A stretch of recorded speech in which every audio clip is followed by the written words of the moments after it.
गत किछि दिन हेब गंजाम जिला अशांति रे भरी रही। पुणी थरे ब्रह्मपुर गोलंथरा थाना अंतर्गत सिंगराबाड़ी रे जन युवक को निर्मम हत्या कराई।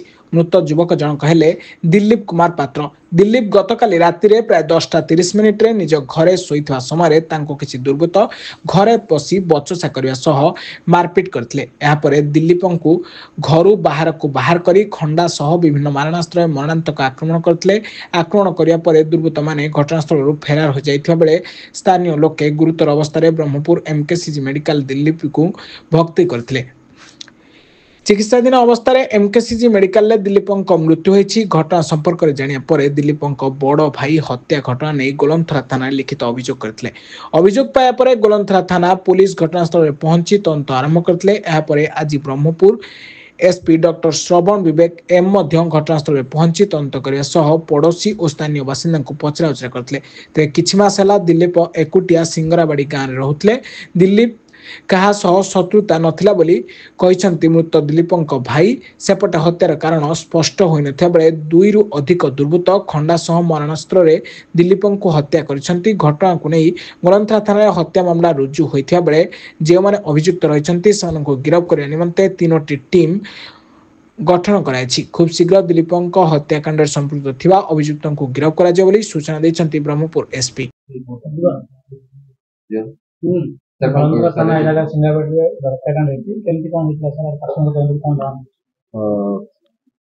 गोलंतरा पुलिस स्टेशन एरिया भितर सिंगबाड़ी गाँ अच्छी। सिंगबाड़ी गाँव में गोटे अभियोग रिपोर्ट होती दिलीप पात्रा बोली जना को किसी नजना लोक हाणिकी मर्डर कर रिपोर्ट होती।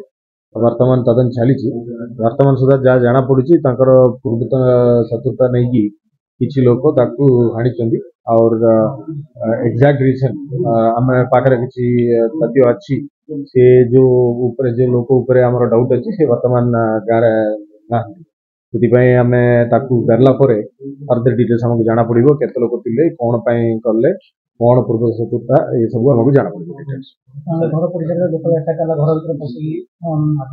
जहाँ जना पड़ी घर भितर पशिकी अटाक करते कि बाहर हाणी जहाँ जाना पड़ा वर्तमान सुधा जहाँ आमको जाना पड़ी किसी पूर्वत शत्रुता थी आउ कि गोटे कारण जोटा आम पाखे अच्छी किसी क्लू अच्छी जो आक्यूज मान देला जाना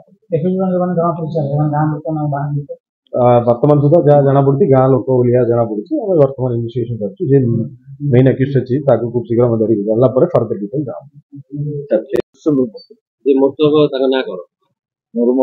दिलीप कुमार पात्र ମୁଁ ତ ରହୁଥିଲି ରୋଶନ ମେନ୍ ହେଲା 10:40 ଫୋନ କଲା ମୋର ଗୋଟେ ସମ୍ପର୍କୀୟ ଭାଇ ସେ ପାଖ ଗାଁର ସେ ମନ୍ଦିର ଥିଲା ସେ କିନ୍ତୁ ଖବର ପାଇକି ମତେ ଫୋନ କଲା ତ ଭାଇକି କିଏ ବାଡ ଦେଇକି ପଳେଇଛି ଶୀଘ୍ର ଆସେ। ମୁଁ ଯାଇ ଦେଖିଲା ବେଳକୁ ରକ୍ତ ଜୋଡ଼ ଅବସ୍ଥାରେ ପଡି ଅଛି। ସେନ୍ସ ନାହିଁ ଡାକିଲୁ ତାପରେ ଆମ୍ବୁଲାନ୍ସ ତାପରେ ମୁଁ କିଛି ଜାଣିପାରୁନି ବାହାରେ ରହୁଥିଲି ସେ ଗାଁରେ ରହୁଛି ମୁଁ କିଛି ଜାଣିପାରୁନି ଘରେ ଆସିନି ସେ ଏକୁଟିଆ ରହୁଥିଲା ନିଜ ଘରେ ନାଇଁ ସେମିତି କିଛି ମତେ କହିନି କେବେ ସେ ଛୋଟ ମୋଟ ଟିକେ ବ୍ୟବସାୟ ପତ୍ର କଣ କରିବାର ଲୁଗାପଟା ଏମିତି କଣ କଣ ସବୁ ଆଣିକି ବିକାବିକି କରିବାର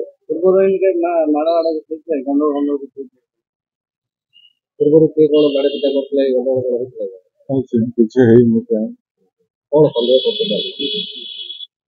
ମୁଁ ତ କିଛି ଜାଣିପାରୁନି ଭାଇ।